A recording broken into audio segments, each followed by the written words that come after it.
AJ, and this is where I introduce you to amazing people like you who are doing great things in the world that I think you should know about. Well, today is the first Monday of the month, which means it's time for Monday with the McDougalls, where we get to spend a little time with Dr. John McDougall and Mary McDougall. You can watch them every week on their own YouTube channel, Dr. McDougall, where at 5 p.m. Pacific time, Dr. McDougall usually gives a short lecture and then answers questions from the viewers. And this Wednesday at 10 a.m. on his YouTube channel, he is giving a free lecture on everything you need to know from the mouth to the anus. Don't get to say anus too much on Chef AJ Live. So I'll be putting that in the chat as well. Please welcome to the show, Dr. John McDougall. Hello, Dr. McDougall. Well, what a nice introduction. I mean, you said everything I wanted to tell them. So goodbye. No, I'll tell them that at the end too. No, you, Dr. McDougall, right. you are not ever at a lack for words, you know? Yeah, I know. But the other thing you might mention is I gave a lecture on B12 last night, one that you've heard before, or can hear again if you want to, if you go to the YouTube channel, and then you'll find a lecture on vitamins and minerals. Well, I gave a lecture on vitamins and minerals, and we try and give a book away, every month, a different book. And I've never given the plan away. And so the plan's available for free on our website, drmcdougall.com. Plan's the first book I wrote. And the reason I gave the lecture and gave the plan away is it's the only thing, B12 is the only thing I'd modify in the plan, which is the first national best-selling book. I was on the New York Times national best-selling list. I was pretty big stuff there for a while. But I haven't had to make any corrections in, let's see, it must be, I don't know, at least 40 to 45 years. With that book, except the B12, I recommended some natural supplements that I don't think you should rely on, like algae. Algae has some analogs that block the effect of B12. So, I recommend instead taking a B12 supplement. And that's what the lecture's on. It's the only thing you can criticize the McDougall diet for. It's absolutely no other criticism. And I come back to you and say that you're not living unhygienically enough, because B12 comes from bacteria.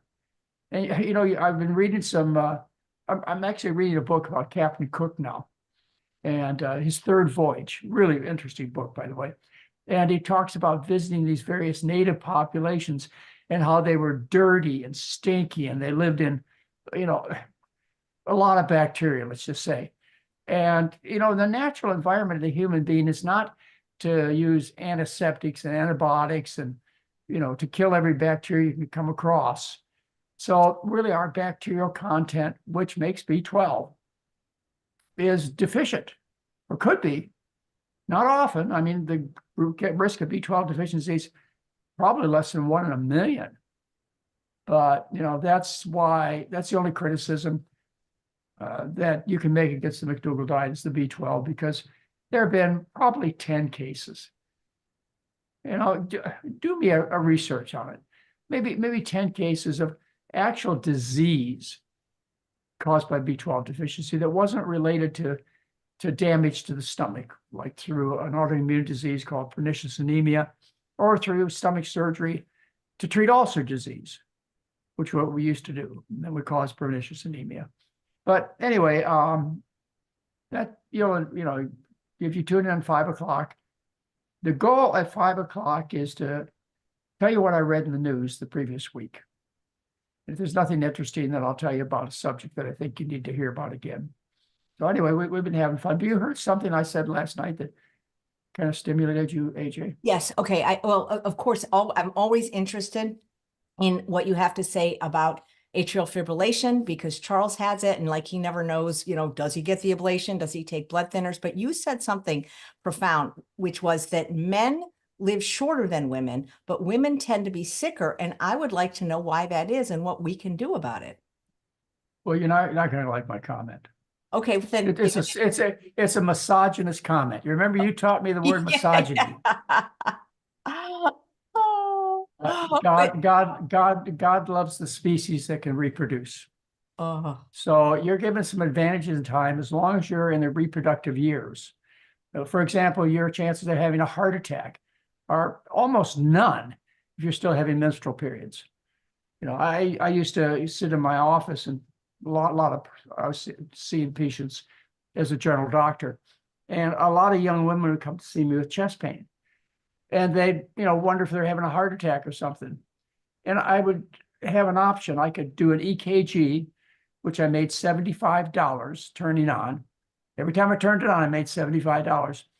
Or I could talk to them and tell them, look, as a young woman during your menstrual years, you just almost never have a heart attack. That would have taken me a half an hour and I wouldn't have made a penny. So I turned on the EKG machine. Back in those days, in addition to loyalty to my patients, I had to put shoes on the kids. So I think that's true. You girls have the other thing is the grandmother effect. We've never talked about that, but there are only a few species. There are some whales, and I think that's about it. I'd have to look at it a little more carefully, but human beings are one of the few species that stays alive past the reproductive years. And the idea being that, mom needs some help. And so her mom lives on to help care for the family. And survival is enhanced by the introduction of grandparents. Yay, grandparents, yay. So anyway, I think that's why, but women are sick all the way through their years. Bad uteruses, bad breasts, can't deliver babies. And poor design. Now you're mad at me, right? I'm not mad, but I find it interesting. Before I became a chef, I worked as an activity director in assisted living, and there was probably 10 women in their 90s to hundreds for every man. Well, I think women are generally more moderate people than men are. I think it's a characteristic of the gender. It's been my observation as men are, there are certainly lots of exceptions, but men are much more aggressive in their behaviors. And as a result, they eat a worse diet. The other thing is women traditionally have been focused around food, picking the food, gathering the food, cooking the food, et cetera. I mean, that's been sort of, quote, the woman's role. And so she has had a better chance to eat healthier foods because she's intimately involved with them. Plus, as I remember, in traditional societies, women ate last. Oh, we're getting into some things that aren't even important, but they probably got the rice and the men ate all the meat. Anyway. That's funny. I know that's our way in our household. AJ is, Mary and I, when we get into bad habits, I'm always 2 or 3 steps ahead of her in the bad habit. That's funny. Yeah.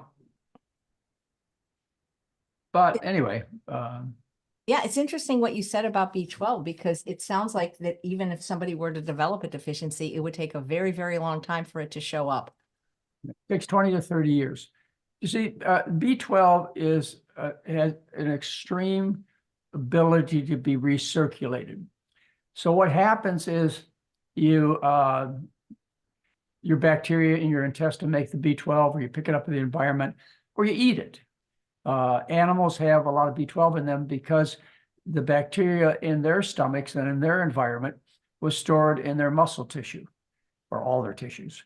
And so you eat the animals and you get the B12. That's where that whole nonsense came from, is, well, if the animals are loaded with B12, then if you don't eat animals, you must become B12 deficient. Well, that just doesn't hold. You need B12. You make plenty of B12 in your mouth. You should get plenty from your environment, but just to be on the safe side. And we've had this recommendation for our whole career, is you should add a non-animal source of B12 to your diet. And, I seriously mean it. Why?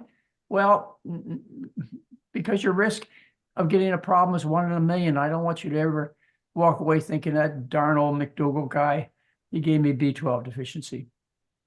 You'll never say I gave you any kind of deficiency on the other problem with my recommendations.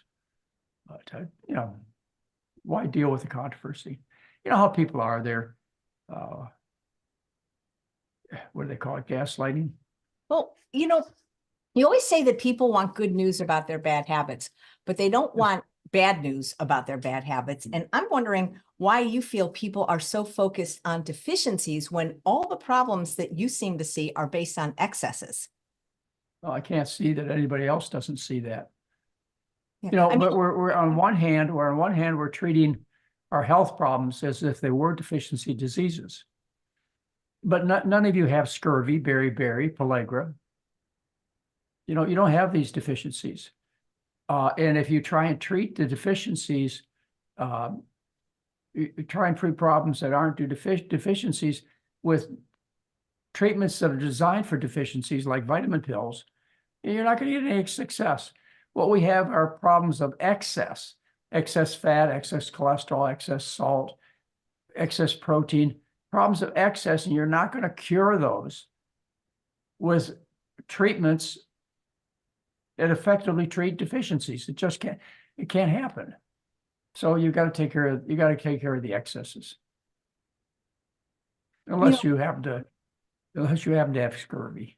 but now, you know, like people worry about, like the new thing that they're worried about is not to have a banana and a blueberry at the same time, because apparently when you mix those two fruits, I mean, this is what people are worried about now. Yeah, well, you know, I hate to bring up current examples because I know there's a lot of emotions tied around what's going on in the Middle East, but we have you know, millions of people starving in that part of the world. Well, that's nothing new. This happened around the world in every time. But right now we're focused on the Middle East and the people that are starving there.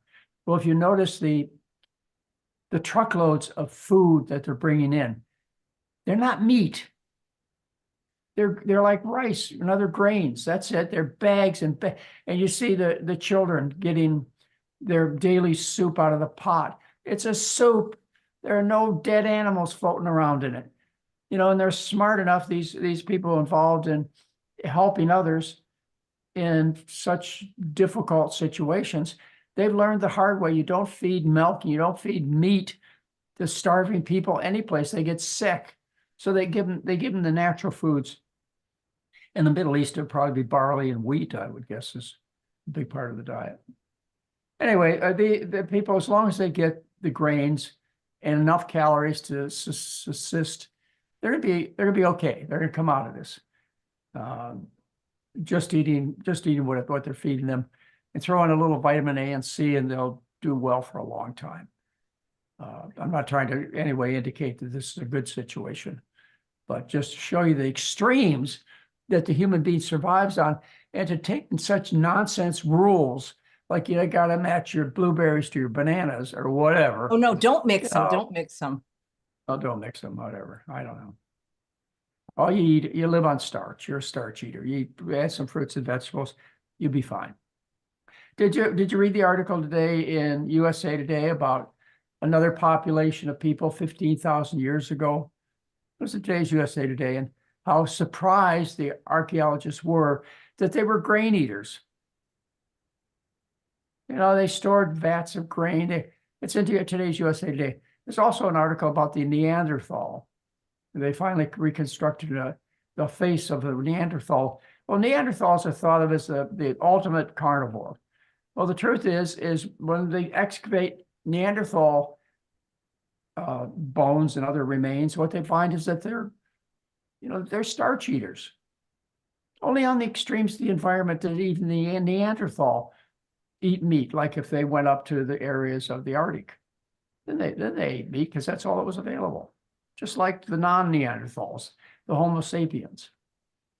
But when you lived in a temperate, climate, you ate what was easily available, which was your starches.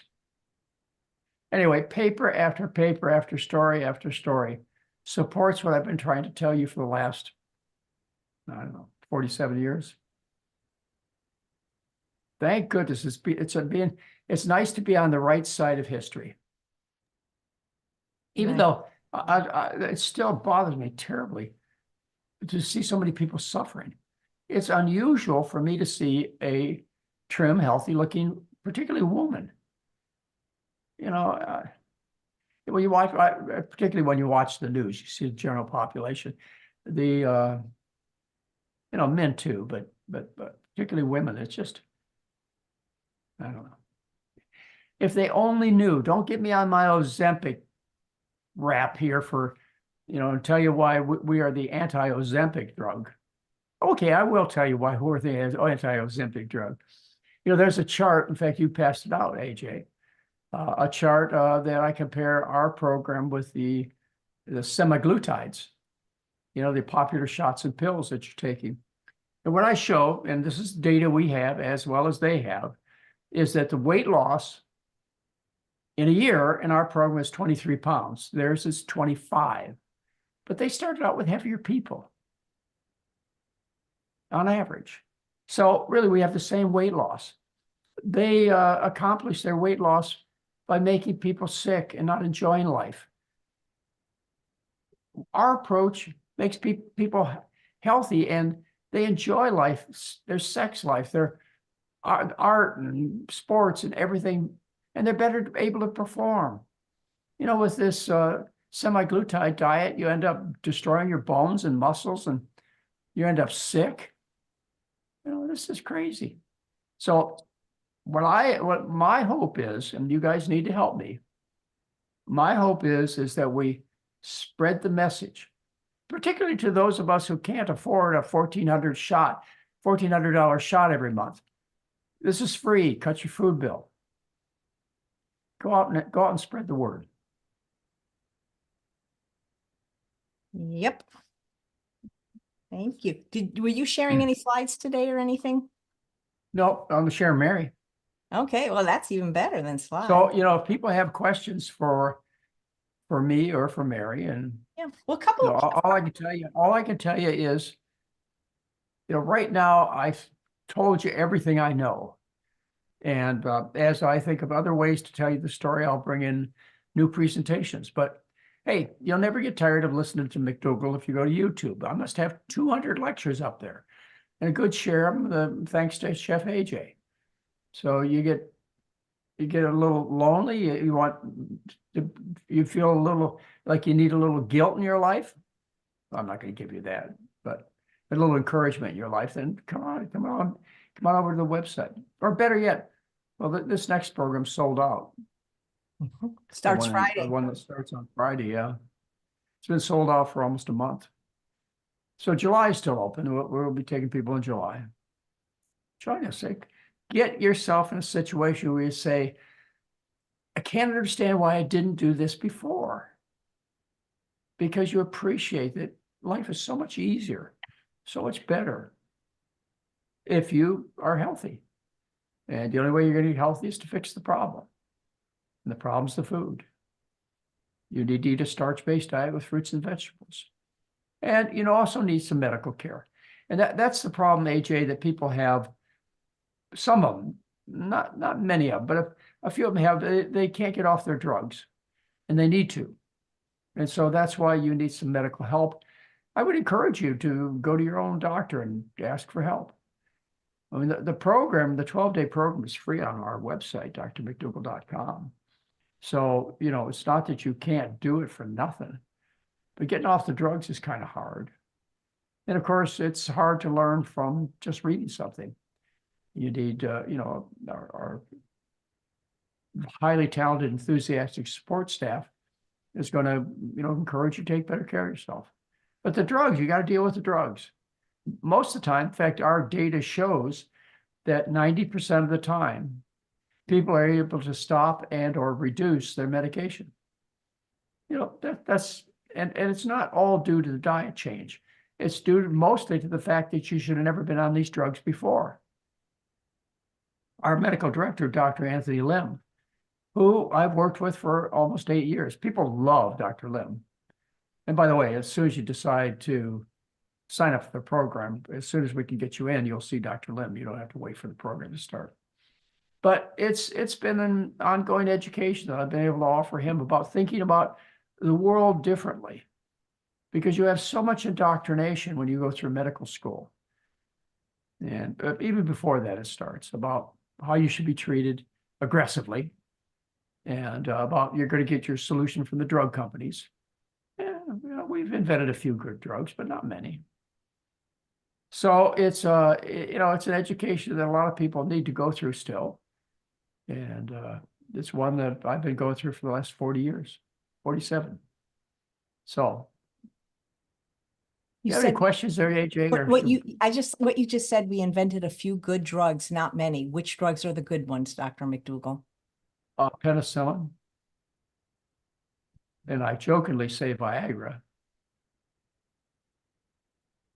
Do you like that joke, Viagra? I get it. I get it. That's Well, as far as the Viagra is not a life-saving drug, so when it comes to life-saving drugs, not many. Blood pressure pills, not much. Cholesterol-lowering pills, shots, virtually none. No survival benefit. Cancer treatments, up until recently, they've been really, really, really, really disappointing. But recently, they have some new monoclonal antibody treatments that seem to be encouraging. I'm going to hold my assessment for a while, but they seem to be encouraging. And if you'll notice, interesting, AJ, is that when you see the ads for these monoclonal antibody drugs like Kisqali and Kdura, they'll tell you that, for the first time in modern medical history, we have chemotherapy drugs that work for the first time. I mean, that's their pitch. Well, what have we done in the last 70 years to women and men with ineffective drugs? And we've known they've been ineffective and harmful. It's the money that counts. To get the truth, you got to find somebody who has money on the side of truth. You're not going to hear it. And when I say that, I think about, well, what do you think about the McDougall program? Is that their motivation too? Well, we got to make a living. But, there's a greater good in life, a greater enjoyment in life, and that's helping others. Do you think that steroids is one of the good drugs that's been invented?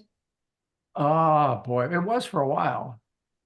It is supposed to some help, but this doesn't cure anybody. It just suppresses, just like aspirin's a great drug. You don't get cured by taking aspirin. So yeah, steroids and aspirin and opioids. There's a place for morphine in the medical business. Even cocaine there's a place for, but they're symptomatic treatments. They don't end up in a cure. Whereas like interfering with an infection with antibiotics results in the body's ability to better heal itself, because the bacteria is given a slap in the face with the penicillin. The penicillin isn't very effective, or the bacteria are not as effective. So it sets the balance in favor of the body. And that's a drug that cures. Viagra, I guess that treats. No, that cures, doesn't it? No, I don't know. Anyway. Yeah. There aren't many drugs. Certainly, if you stop and think about it, you can come to the conclusion, it's very easy, that heart disease is not due to cholesterol deficiency. And that the next step of that is to realize that treating heart disease with cholesterol drugs, and that's the sole goal, is to lower cholesterol and not make the tissues healthier, is fraught with failure. And I show you that. I've got a really nice slide in one of my presentations that go through the various medications. Those designed to lower blood cholesterol do not result in any significant survival benefit. The exception being statins, a little bit, maybe a little bit. But otherwise, the PCSK9 inhibitors and benzodiazepic acid and a whole bunch of them out there. They just lower cholesterol. They don't keep you alive. So there are very few medications that you really ought to take advantage of, at least first. Got to try and fix the problem first. So Mary, why don't you come on in here and say hello to folks? We love Mary. You wanted to see those plates. Yeah, Mary McDougall just had a birthday, and I wanted to get the artist of this gift on the show, but she is painfully shy. But it's a very But one thing I want you to say, and I don't know it, notice, and I don't think it's bias, but she's 78 years old, and she looks phenomenal. You know, so you notice on your own. If you don't see what I see, then you better. Move the chair over. Then it's time to get my glasses fixed. All right. Hello there, Mary. Hello. Hi, everybody. Hi, Mary. How are you? Long time no see. Happy birthday. Just been up less than a week, actually. There's one. Can you see it? Okay. Isn't that cute? All right. And here's the other one.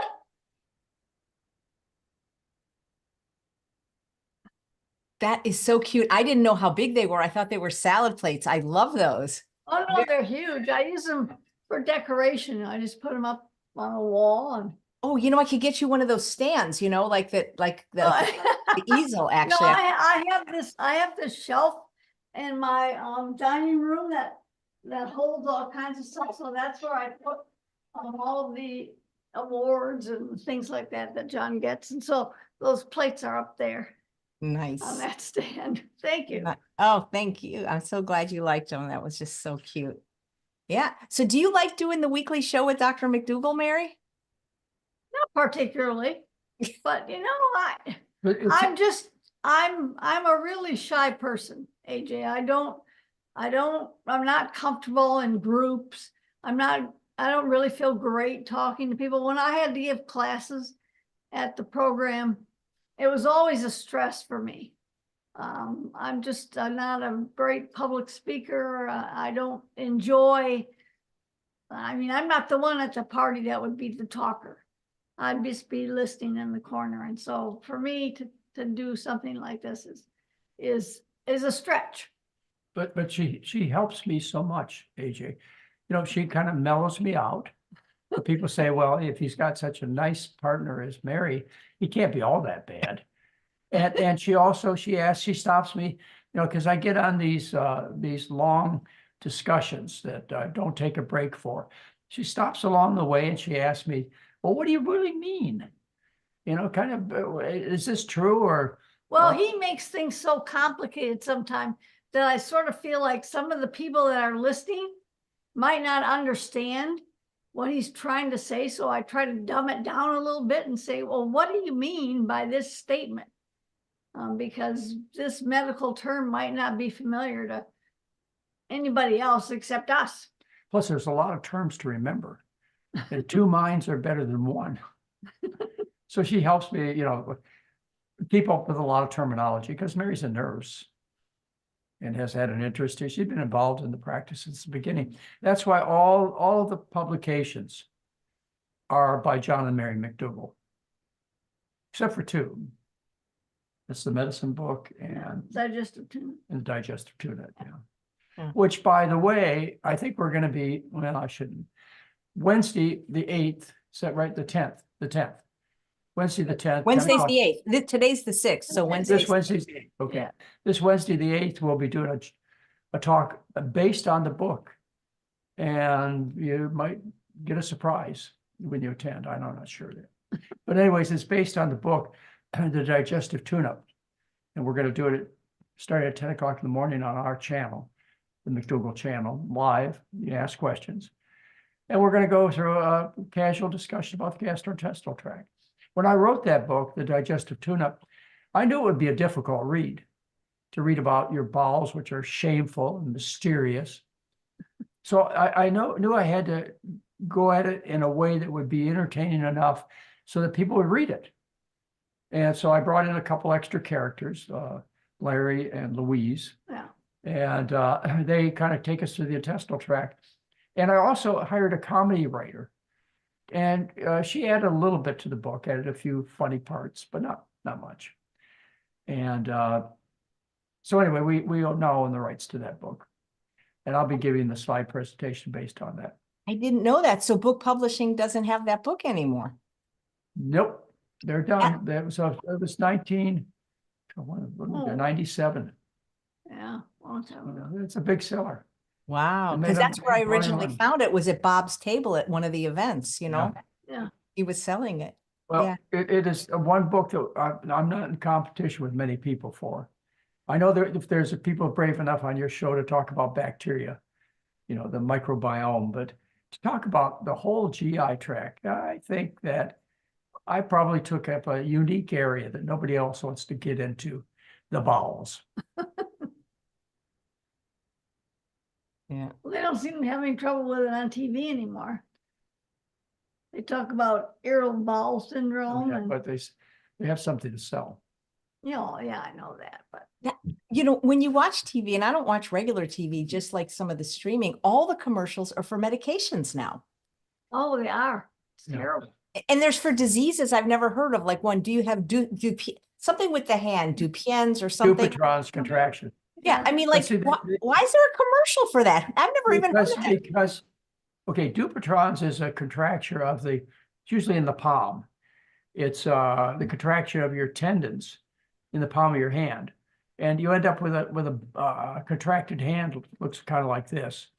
And it was been related to alcoholism in the past. Anyway, you end up with this permanent scar tissue. And we used to treat it only by going in and surgically releasing the tendons. But now they have a drug that they can inject into the tendon, into the scar tissue. And it works sometimes. And that's what they're advertising, is that you can now treat it with injections. That So if they have a drug to fix something, then they'll yeah, start well, advertising it, well, right? what else? You got to invent the drug, then you got to get the market. It's called disease mongering. So there was a time when you didn't know about blood pressure or cholesterol or GERD, but you know about all these things now. Why? Because there was a drug invented that they wanted to sell, and they had to make the market aware of the fact that they needed this drug.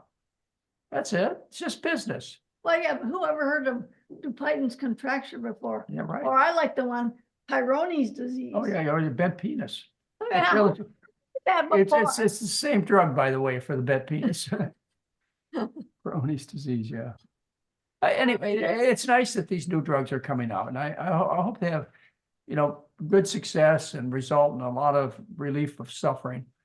But, it's best to see what you can accomplish by doing even simpler, less costly things, like fixing the food.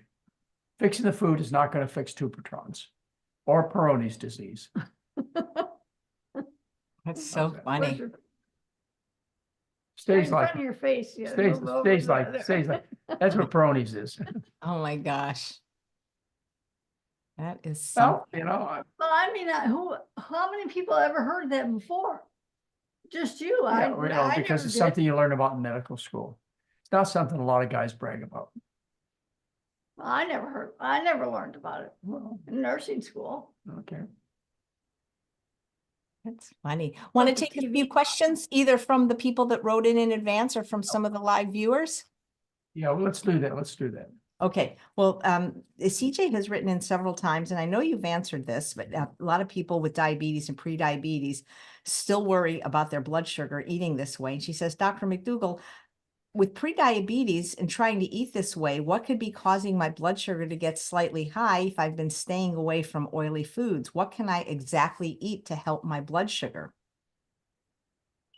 Well, there's a whole discussion on diabetes on the YouTube channel that AJ and I did, which you need to listen to. When I see somebody who has an elevated blood sugar, the first thing I see, are they still overweight? It tells me a couple of things. One is, even if they are following the diet, they haven't been following it long enough to declare defeat. Okay, if they're still overweight. Until you're really, really thin, you can't declare defeat when it comes to type 2 diabetes. So the first thing is, do you follow the diet? And maybe you do, maybe you don't.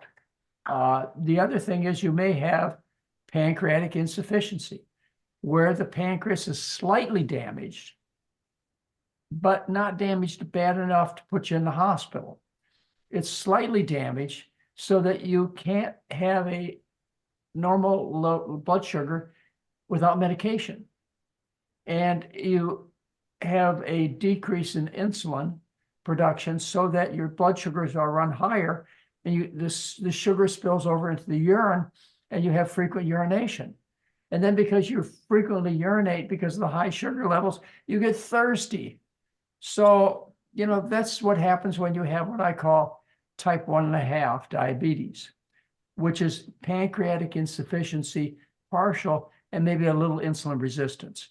So type 1's not curable. You don't have that because you're not in the hospital. You would know it if you had type 1, and you would always be dependent on insulin. Type 1.5, I'll only give insulin. Some doctors treat it with pills. Yeah, the pills are dangerous. The lecture will tell you that. It's on YouTube on diabetes. And then type 2 diabetes is 100% curable if you lose the weight by any means. The Atkins diet, wiring your teeth together, taking semaglutides. Any way that you lose weight, you cure type 2 diabetes. But, the way to maintain comfortably and happily the weight loss that you desire, you need to follow the right diet, which is a starch-based diet. Otherwise, you're always hungry, or you have to take drugs that make you sick, or you end up overweight. We're going on these crazy carnivore, keto, low-carb diets, and these things are dangerous.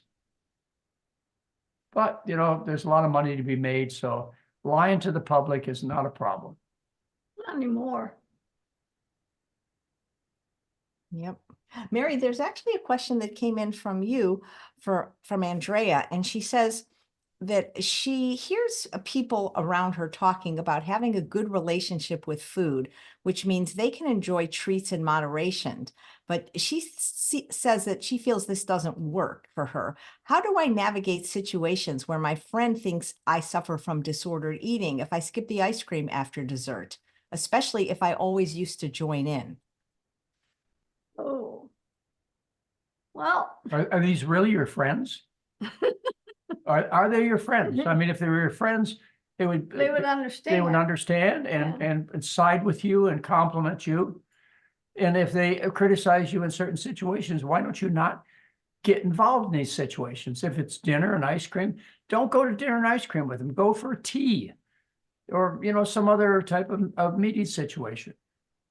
Get rid of them. Well, You don't need those people around you. that's very true. But you're more moderate. Go give them the moderate. This is where you see the real value of Mary. I get in your face and tell you to deal with it. I would probably just say, no, thank you. I'm full from dinner. I don't even want any. Or if they gave me some and I didn't have a choice, I would just leave it. And I mean, if I could. Yeah. Some people can't, so it's a problem. So for those people, I'd say just tell people, I really ate too much dinner. Don't waste the ice cream on me because I'm not going to eat it. And you don't have to explain why not, that you don't eat ice cream. You can just say, I'm too full. Or you could always say, I don't eat ice cream. It's doctor's orders.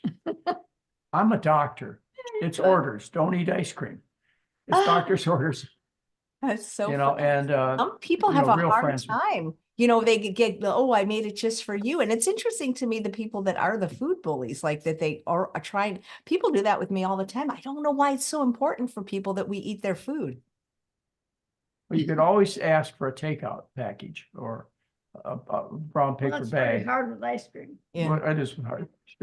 You could take it home and I wouldn't say feed it to the dog because then I'd get a whole bunch of animal rights people after me. You can't do that. This is not the day and age you talk about shooting puppies or feeding them ice cream. Yeah. Do you know what this is, Dr. McDougall? Looks like a coconut. It's an No, it's yeah. smaller. Yeah. This Looks is like this is an ball of actual chocolate. nut. This is a nut. And I was Oh. at somebody's house in North Carolina, and they had, I think it was a walnut tree. And before he gave me this, it was even bigger. It had like Wow. all this dirt around it. And I'm thinking, how did our ancestors eat an ounce of nuts a day when I can't even open this? Before Yeah. we get to the regular shell, we got this thing. I mean, how did our ancestors eat these? Well, they took sticks and they pounded on them until they cracked, and If- you'd get one nut out of it. That's a lot of work. Yeah. Well, human beings are basically lazy. So, they will secure calories as easy as possible. And that's the problem today. Where do you get easy calories? The drive-through. Drive-through, supermarket. DoorDash. Yeah, we were talking a little bit about the Middle East situation and starving people. I mean, their choice is the grains that are being brought in. Yeah. You And don't it's see them ser- bringing in trucks of meat. You see them bringing in bags of grains that they cook up and they feed. You see the pictures of the kids getting the food, and it's always gruel or some kind of a flatbread. It's always a starch. They won't send them any walnuts or meat or dairy. Yeah. When you get down You to, see basic water bottles and a flatbread or something like oatmeal, and that's what you see them eating. for years, I've tried to tell people to get ready for a time when food is not so easily available. And I still believe that's coming, but my encouragement to learn a survival diet, which is what the McDougall diet is. It's their best chance of living through whatever disasters are before us. Which brings me on to another topic. Have you been enjoying the infection of the cows with bovine flu virus? Isn't that amazing? And they say, and every article always comes with the reassurance, you don't have to worry about it, it's all pasteurized. And then another article that follows says that unpasteurized milk is still sold and popular across the world. So, and even pasteurization is, I don't believe, proved to stop these infections for two reasons. One, we talked about the studies on pasteurization of milk for bovine leukemia viruses, and they have only 23 examples to show you how pasteurization works. And that's not 23 studies, that's 23 Examples. exact examples. Yeah, they took pairs of cows, and they took milk, and they fed them to they either pasteurized or didn't pasteurize the milk to these are sheep they fed them to. Yeah. And the ones that 23 times they did this with 23 different pairs of milk and sheep. Those that were didn't get the pasteurized milk, got the leukemia. Those that got the pasteurized milk didn't. But they only did this with 23 different pairs of animals. Which would be fewer than 12 in each group. So you're comparing. How can you tell? You can't tell anything from that. Well, it's not enough to reassure me to feed my child a tall, cool glass of leukemia virus. So the idea of the pasteurization. Or bird flu. Yeah, the bird flu. That's what you read about all the time now. Yeah, well, it's the same virus, basically. They're retroviruses. Anyway, the other thing is pasteurization has been questioned as to whether or not it doesn't cause the virus particles to be more infectious than the original virus. Because when you pasteurize it, you break the RNA, which is the viral material, you break it into segments. And the worry from the beginning has been that these segments are more infectious than the whole virus. Because what happens is segments of this genetic material are inserted into your genetic material. That's how it works. So, don't drink milk. Good grief. I mean, it should be easy. Yeah, I mean, you go to you remember 20 years ago even. You could walk into the supermarket and there was nothing available except dairy milk. Now you go into the supermarket and there's at least 2 huge cases of all kinds of non-dairy choices. Including dairy ice cream. Non-dairy ice cream. Non-dairy Yeah, ice I mean, there's a whole freezer container of many different non-dairy ice cream. You'd think just for the infection problem. I mean, in the whole animal, the chicken, the cow, the pig, swine flu. I mean, what do you think they attach these names to these animals for? Avian flu, swine flu, bovine leukemia virus. It's because these are infections in our food animals. And when you eat them, thorough cooking is supposed to kill the virus, as is pasteurization. But how many of you have had slightly pink slabs of beef? You remember in my days, I used to eat them without any concern or guilt. Anyway, eat a starch-based diet with fruits and vegetables. That's all you got to do. Yep, couldn't be easier. Here's a question about Mary's Mini from an Instagram viewer. And they write, I want to do a Mary's Mini, but with white rice. I know brown rice is preferred and that white rice isn't a deal breaker. Can you speak to that topic again? Well, Go ahead. I mean, I don't know if I would recommend white rice for 10 whole days. But, you'd still be getting enough fiber from the vegetables that you added to it. You're not just going to eat white rice because you need to have some kind of fruit or vegetable with it.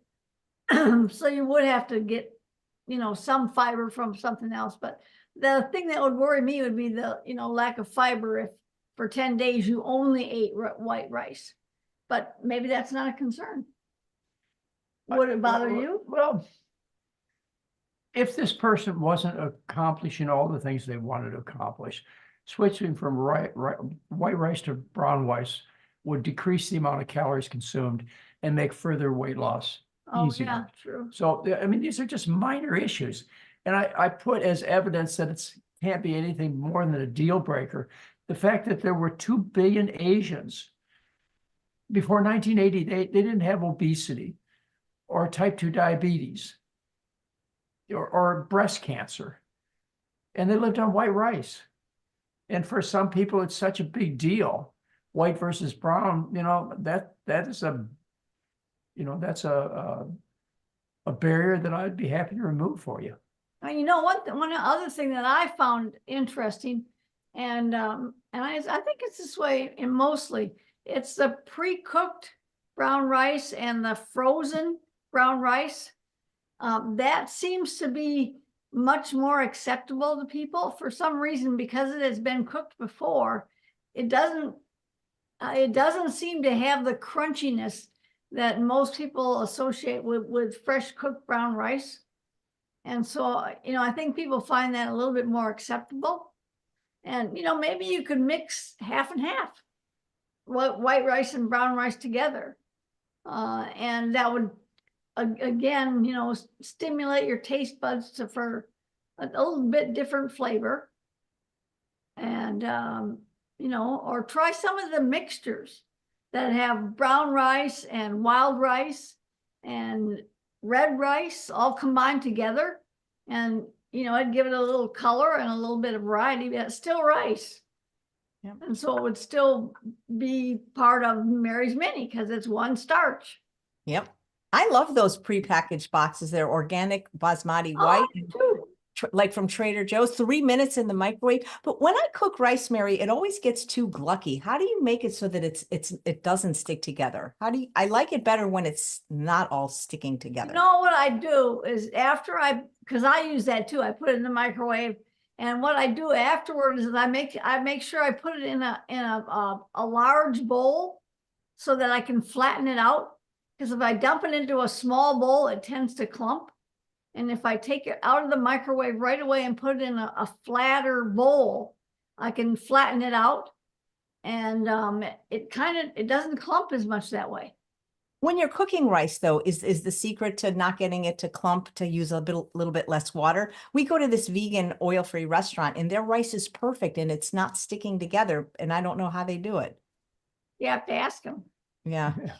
I've done that many times in restaurants. How did you do this? Okay. I remember being here in Portland years before we moved here, and we went to this restaurant that served these delicious ramen bowls.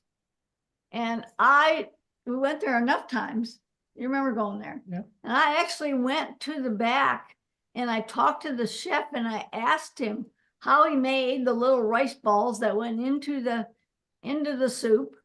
And I asked him how he made the sauce. And, you know, they're very friendly. If you have some questions about how they do things, just go back and ask them. And Okay. usually, you know, they're more than happy to share their tricks. They have the biggest rice cooker I've ever seen. It's like Oh yeah. gigantic, and Yeah. it's just so good. You know, I Well, tried you know what else is a trick though, is if you have a rice cooker and you use it, and only have a small one now. I used to have a large one, but I noticed that the rice that you get on the top, if you just scrape it off, it's really separate, and the further you get to the bottom of the cooker, the clumpier it gets. So you might be at the restaurant and have this huge rice cooker and getting rice off the top. And you get down to the bottom and it's been sitting there a while and it's clumpier. So what would happen if you just mixed it up and put the rice from the top on the bottom? That's what You're supposed to.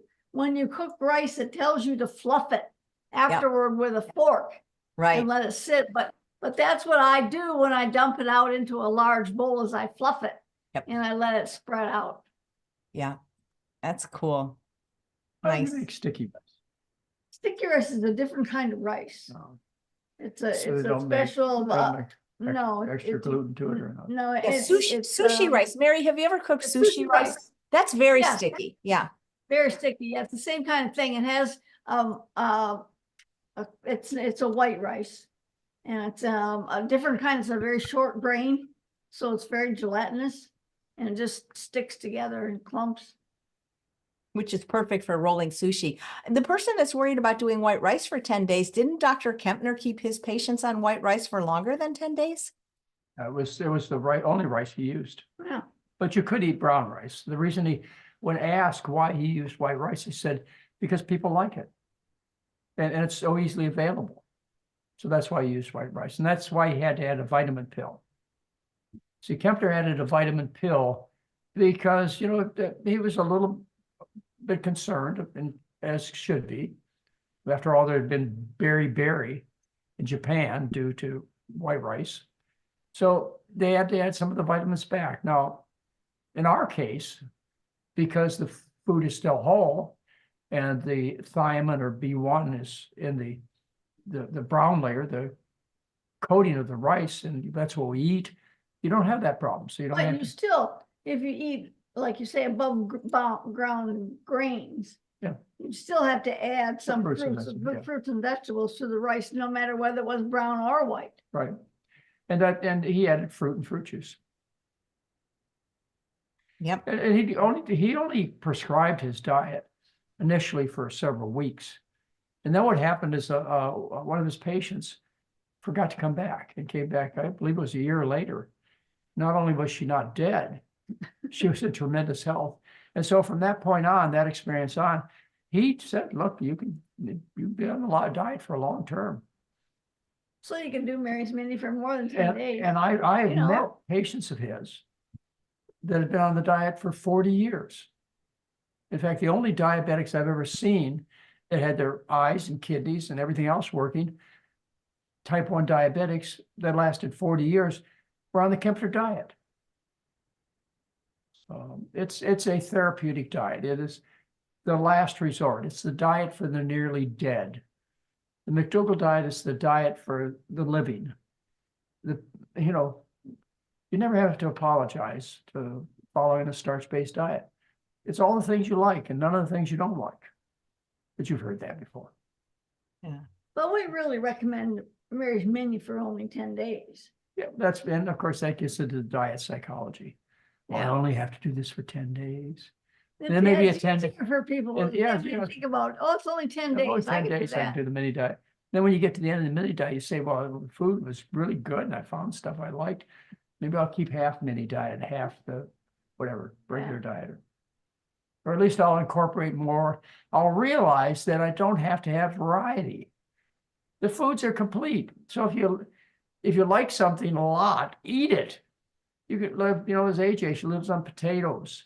Yeah, basically you eat Mary's Mini all the time. Well, I would say lunch is Mary's Mini. I do sometimes have a few more items at dinner, but it's just so easy to just have a starch and a Yeah. veggie. You don't have to think about it. Yeah. Yep, it's my favorite. Hey, so Well, Dr. these are extra therapeutic tools for you. Yep. Don't just say the McDougall's just teach the same old thing over and over and have nothing new to say. That's right. Yeah. Yep. So how do you feel about this, Dr. McDougall? April, who's watching on Instagram, says, my doctor started me on Wegovy, and it's helping the transition to plant-based. It's working very well for me, stopping all my bad cravings. I know this isn't a perfect way to lose weight. What are your thoughts?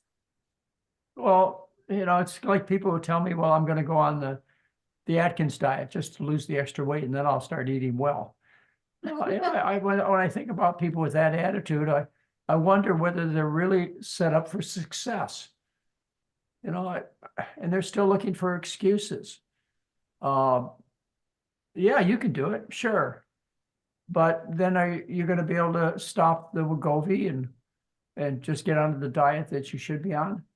Are you going to lose weight faster if you take these shots? Yeah, probably a little bit. Not much. Well, I don't know, but we never combined the two. What we ought to do is have an experiment done where they combine the McDougall diet with the Wegovy, and I bet we get twice as much weight loss. We have, you know, much lower plateaus.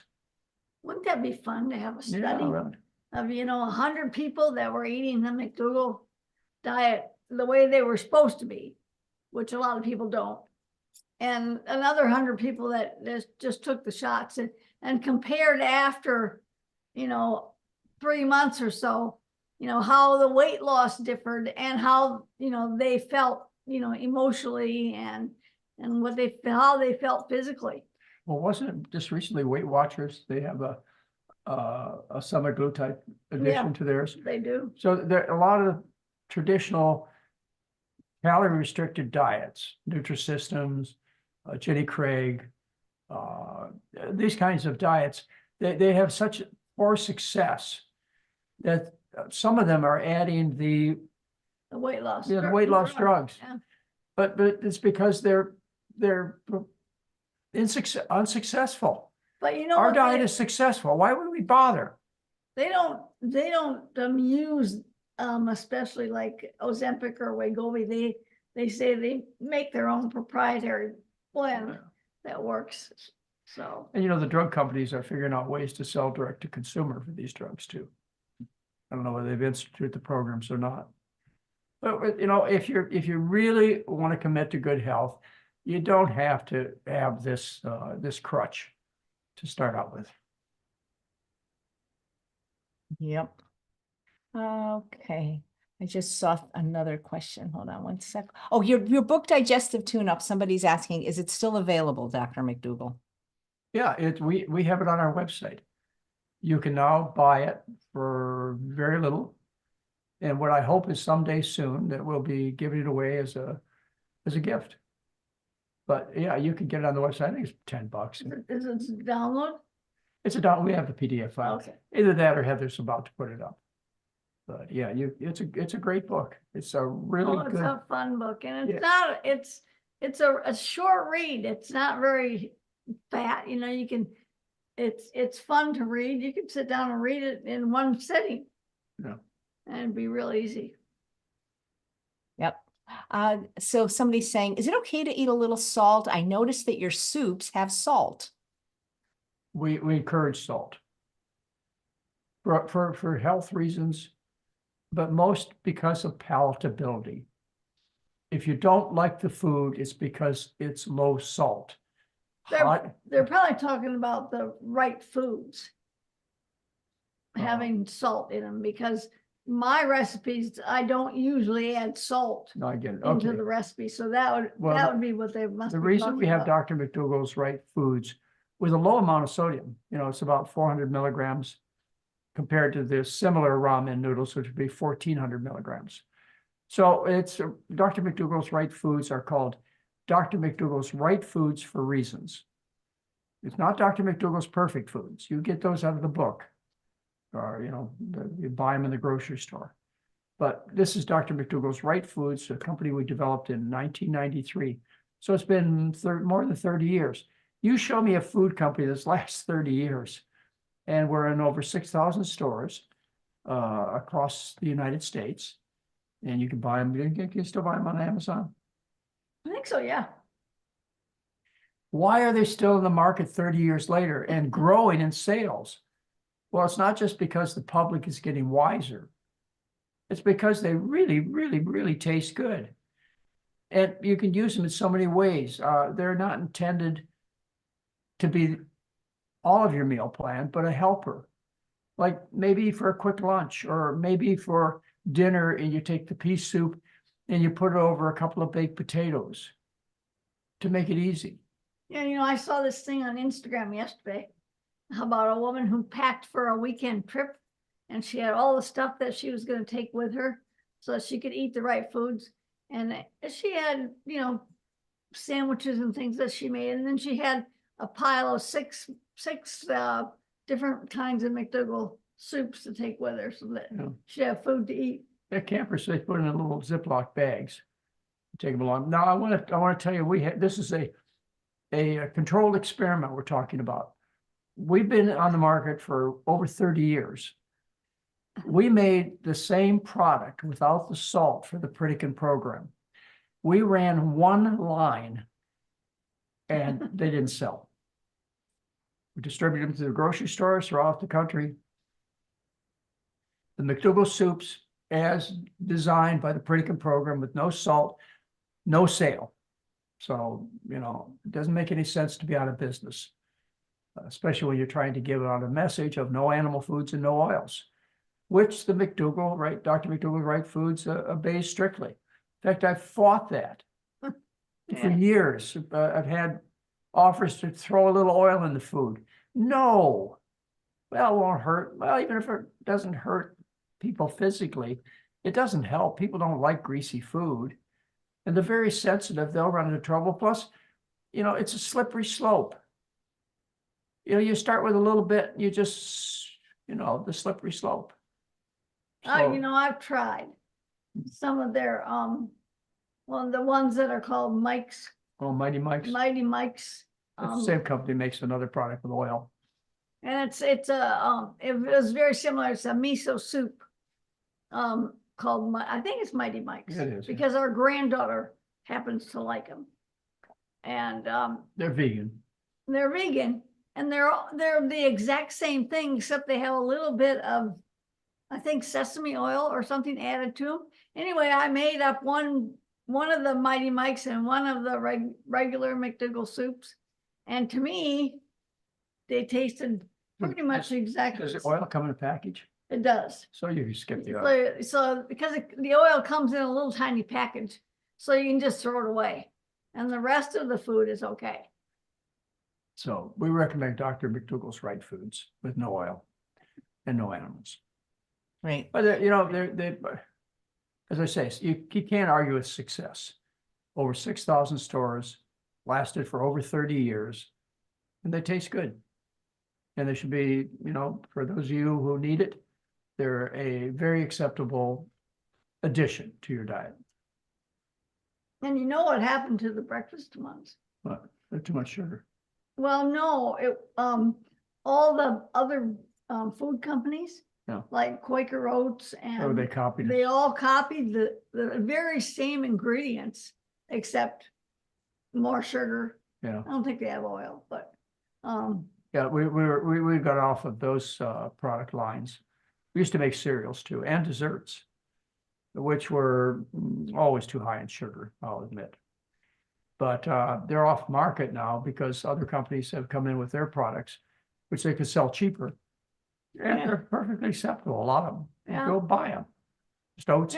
Quaker instant oats come in a little cup, and all you do is add water to it. It's exactly the same. But you won't find soups and stews and those kinds of products that are anywhere near what Dr. McDougall's Right Foods are in terms of not only nutritional qualities, but the taste. The taste, yeah. We spent years with professionals designing the tastes so they'd be right. And that's one of the real values of the company. I remember going into the Food test lab? kitchen you know, Yeah. we had a full-time chemist in there. Trying things out and, you know, all the different bottles of or containers of dried foods that they were combining together. Yeah. So what they did is they tried to take my recipes and turn them into, you know, dried. How would you take, you know, dried peas they're not really peas anymore. They've been cooked and dehydrated and then pulverized, and then add the ingredients that go in and into pea soup. And, you know, it took them a while, but they did it. You should buy them. I recommend them. Well, You've got my name. Charles eats them, Dr. McDougall, for lunch quite a bit. Mary, do you currently ever develop more recipes, or are you kind of done with that? You know, I'm kind of done with it. I don't think so. Oh, I've done a You few. did an Indian recipe last month or a couple months ago that is now among our favorites. Yeah, that's true. And but I'm a good grief. She's I don't really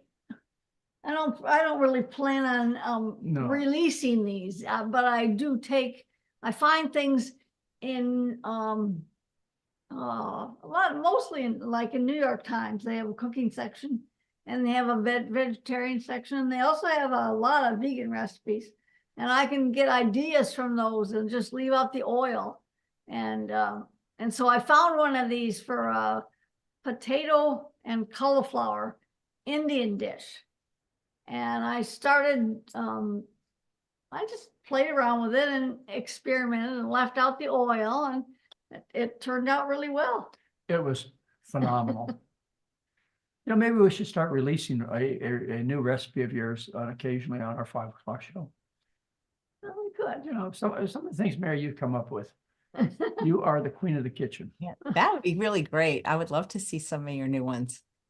All right, I'll have to do that. That would be fun. She hasn't lost the talent. And it's to the point where Heather's son, it spends a lot of time with us, and he never misses a dinner. And he's only 20 years old, and he's an athlete. He loves her cooking. And I have to tell you, as a side note, is that when the grandson is here, I get more interesting meals than if he's not. It's better to cook for 2 than 1, I guess, Oh, that's or great. 3 than 2. And of course, he's the one I spoil the most. So It's her favorite Lucky grandson. kid. I don't want to say anything. my first grandchild, and he's always held a special place in my heart. Nice. That's Yeah, he great. gave us a second chance at parenthood. You know, for Nice. many people, 1 chance at parenthood's enough.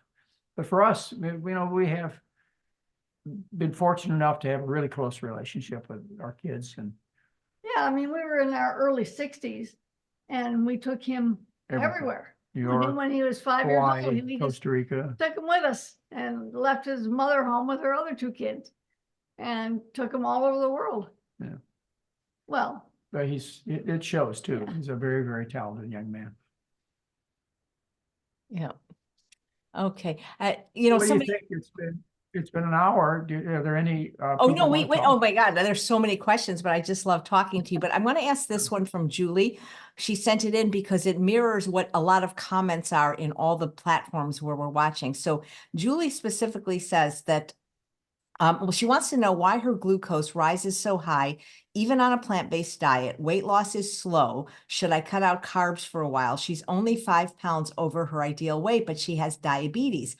Her A1C has gone from 6.5 to 8 since going plant-based. I asked her what she eats. She says beans, oatmeal, potatoes, greens, fruit, rice, and she's on 1,000 a day of metformin, and the doctor just added Januvia. So, her, you know, she has a family history of diabetes. She doesn't have type 2 diabetes.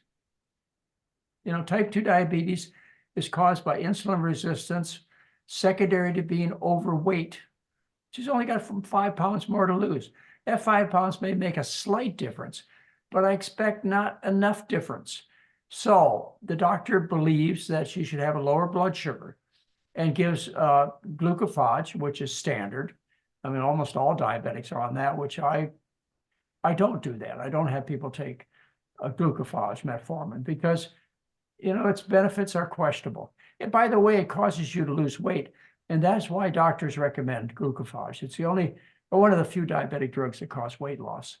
And it works similar to the semaglutides. So it causes weight loss, and that's why it's heavily prescribed. Because if you And- lose weight, your diabetes goes away. Sure, and that may be the only benefit you get from the glucophage. They also brag about it helping with cardiovascular disease. That's not true. So you can discount that. And as far as taking the new drug, what was it that she was taking? A Januvia and metformin. Okay, Januvia. So if she doesn't have type 2 diabetes, what type of diabetes does she have? Yes, type 1.5. Interesting. She's had partial destruction of her pancreas. She needs to, if she's at a level of blood sugar where it worries her, okay? I mean, if it worries you, then I'll treat you. Well, It should worries she her. take would it help to take your program? Because she lives near me and I've told her to just go to Weimar because she needed to have wrist surgery for an injury and they canceled it when her A1C went up. Okay, well, that's a whole nother story. But Well, would your if you're program help? worried,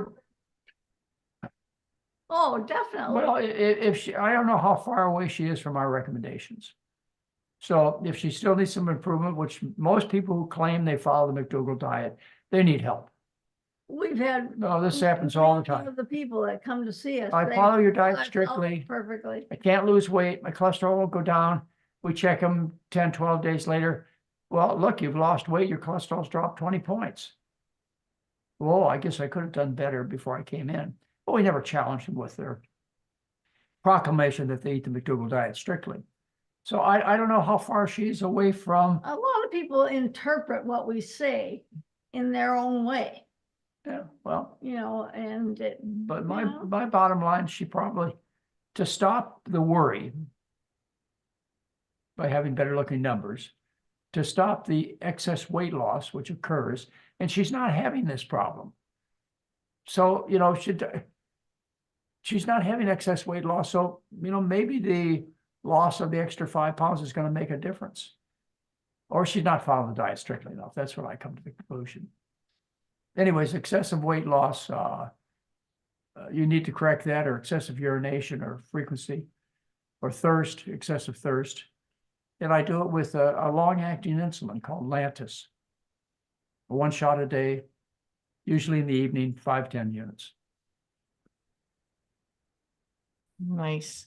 Yeah, so many people are posting that when they eat starch, their blood glucose goes up. But when you eat anything, isn't that the whole purpose of eating, to have glucose in your blood? Yeah, that's why you eat, yeah. Yeah. But, you know, it being too high, your normal blood sugar, let's just say, is 80 to 100. The definition of diabetes is above 126. When you go above 200, you start spilling the excess sugar over into the kidneys. And the sugar ends up in the kidneys, which causes the body to have water lost. The glucose sucks in the water from the body. And so you have a large amount of urination, a large volume, frequent urination. So if you want to treat that, you just take a little shot of Lantus. Why don't you just try and follow the diet strictly, see what happens, and then you'll answer your questions. And if you do need to have some supplement, as many of our patients do, you know, many of them will need a little bit extra help. Not a lot, a few.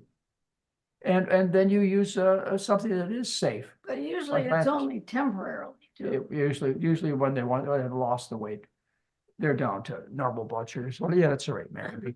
They're She coming at says- 300 pounds. She says she's afraid of the insulin causing her to gain weight and that her glucose has come down significantly after adding Januvia. Well, it's a dangerous drug. I have to look it up. Tell me what this class Januvia is. They're coming to a class. Look, just listen to the commercials. The whole commercial increases the risk of genital infections, amputations, all kinds of stuff. I think I got that drug right. Januvia side effects. No, it's a semaglutide. It's a Rybelsus. Are you sure, Mary? I don't remember. There's Januvia. Side effects. Is Rybelsus? No. No, well, here's Januvia. Yeah, that's Januvia. Negative effects. Yeah, let's see what kind of, it was not important. These have horrible side effects. So insulin, I believe, is insulin safe. Here's what it is. Yeah, that's right. It's a, Anyway, these drugs prevent the absorption of glucose. And the rapid elimination of glucose through the kidneys. And the side effects are horrible. Let's see what read of them. Let's see. Well, she says she wants to be off drugs and she lives up here. She could go see Dr. Nedley in person. She could take New Start. She could do the McDougall program. She's close enough to True North. Well, There's just so many options for her. Until she hits trim body weight, and that you can find in my November 2016 newsletter. Until she hits trim body weight, don't declare defeat. And then, as I told you, it's my preference, much over my preference to use a long-acting insulin. Here's what it is. Yeah, I don't know what that is. Okay. Look at the side effects; they're horrible. Yeah, I've seen her in person. She doesn't look significantly overweight to me. You know, you wouldn't. Well, you know, but Oh, here we go, side effect. does she She look doesn't like a look scared- overweight at all, honest. She looks like regular, you know. 20 more, look at this. Headache, arthralgia, confusion, sweating, anxiety, diarrhea, dizziness, Those are all blurred from vision. low blood sugar. Yeah, Get to- body aches, wait till ear you get to congestion, fast heartbeat. Wait till you get to the Hungry. groin infections Yeah, and the amputations. look at that. Loss of consciousness, Anyway, that's low blood sugar. stomach pain. Oh, Doesn't sound good. Dr. McDougall, No. what about lymphedema? Somebody is saying that their partner has converted to 100% whole food plant-based, but it does not help with her lymphedema. Well, lipidemia is elevated fat in the blood. are they talking about lipidema? or Yeah, well, I think lymphedema? it's lipidemia. They're she's spelling it Lipedema, lipedema. Yeah, not it's just fat in the blood. It's triglycerides. Mhm. Lymphedema is where you interrupt the lymph nodes, commonly in the arm when you treat breast cancer, and the lymph nodes get swollen. Yeah, That's lymphedema. now, I didn't understand when But Chef said. lipidemia is fat in the blood, high triglycerides. And when you lose weight, your triglycerides can go up because you lose body fat, and the fat moves into your bloodstream, so they can go up temporarily. But usually, within about 4 months of following the diet, triglycerides become normal. Lipidemia disappears. If you drink alcohol, you eat a lot of simple sugar, then the triglycerides are going to stay up. You even have to eliminate, in some cases, fruit and fruit juice to get the triglycerides to go down. The drugs to treat triglycerides, which are the clofibrates, are extremely dangerous. In fact, I think they took them off the market for a while. Niacin increases your risk of stroke. We used to use that for the blood fats. But generally, just the diet and weight loss will solve the problem. Stay away from the fruits, simple sugars, alcohol. No, alcohol's a big one.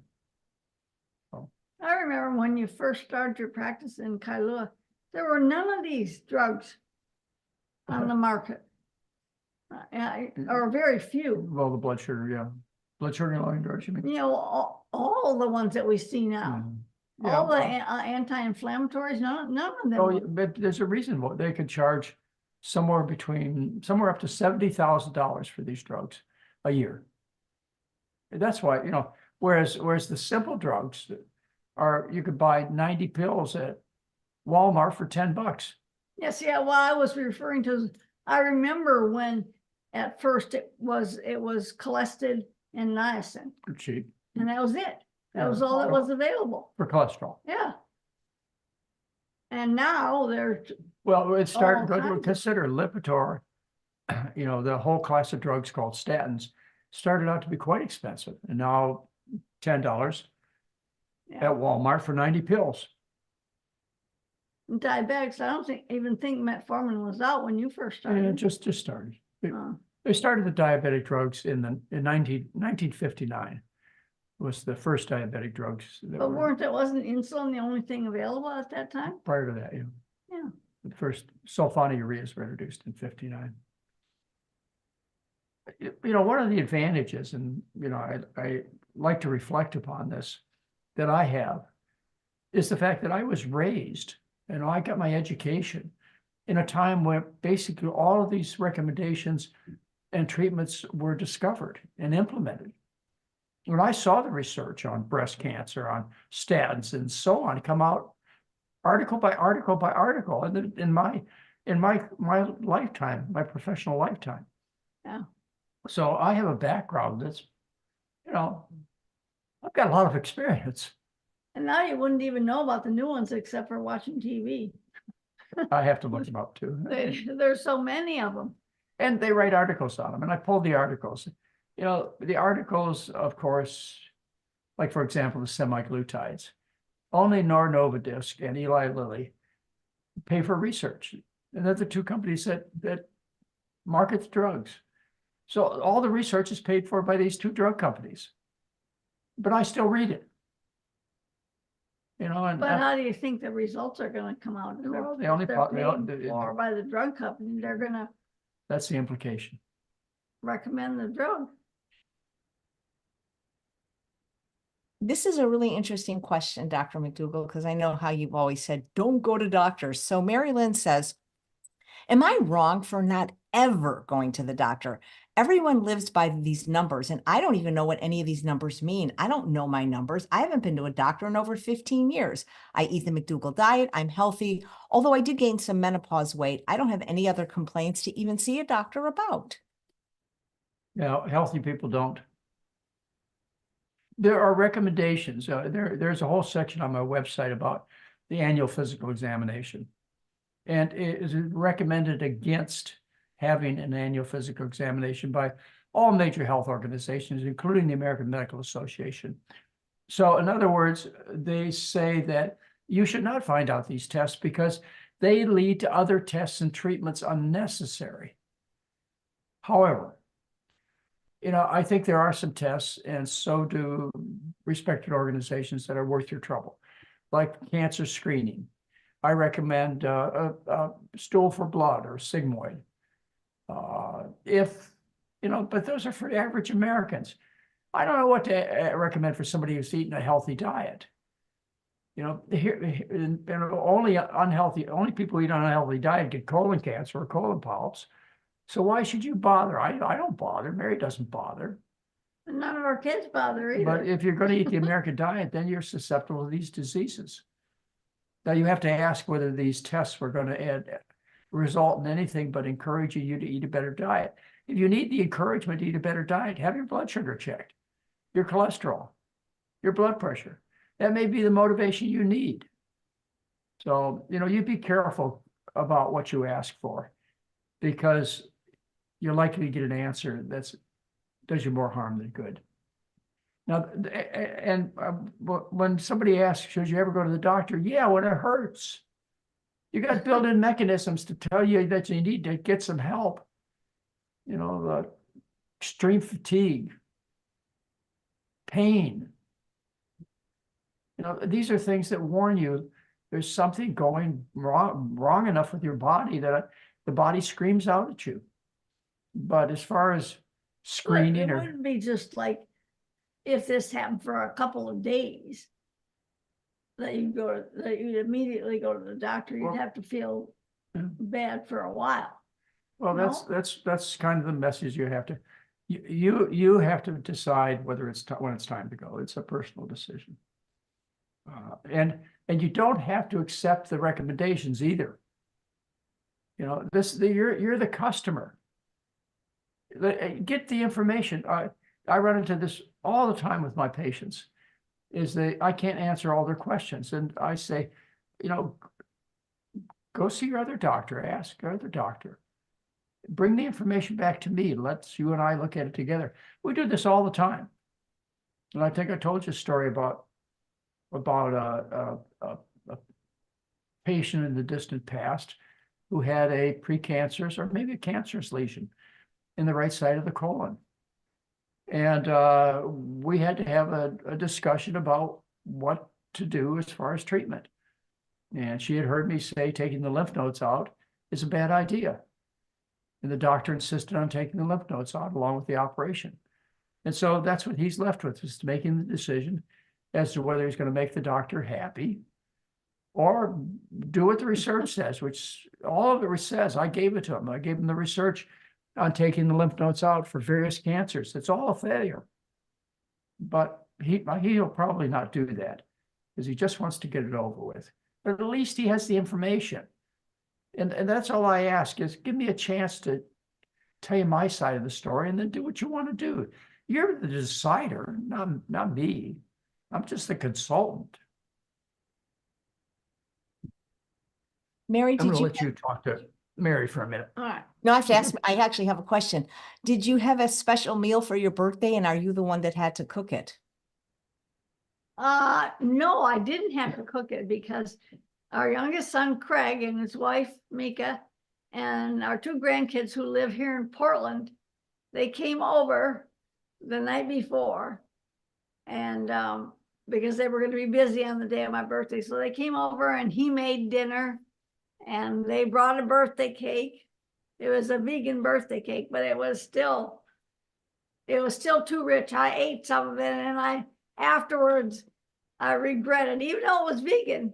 It was like that. Shouldn't have done Was that. it like from a vegan bakery or did they make it? Yeah, there's a lot of vegan bakeries here in Portland.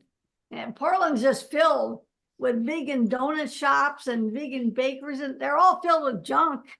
But we have tons of vegan restaurants and vegan bakeries and things like that. So it's not hard to find vegan food, but that doesn't mean it's healthy. No, tell them how much vegan cake I had for your birthday.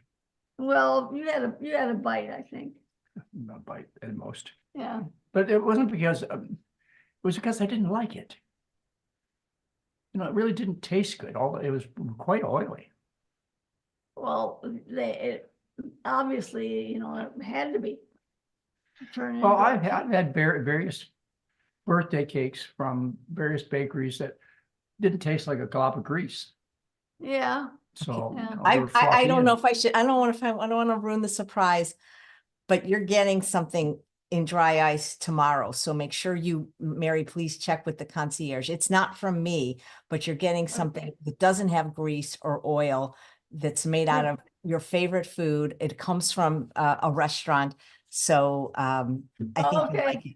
I think All you'll right, like we'll pick it. it up. But we'll pick it up. Yeah, can you guess what it's made out of? Nuts, seeds, No, nope. What's your favorite food? potatoes. Potatoes. It has to be. I'll have a photo of it on my phone. I'll show it to you. It's made out of purple sweet potatoes. But if you make recipes from my new book, they're not sickly sweet or oily. Oh, Well, cool. I know I have a copy of that right on my coffee table.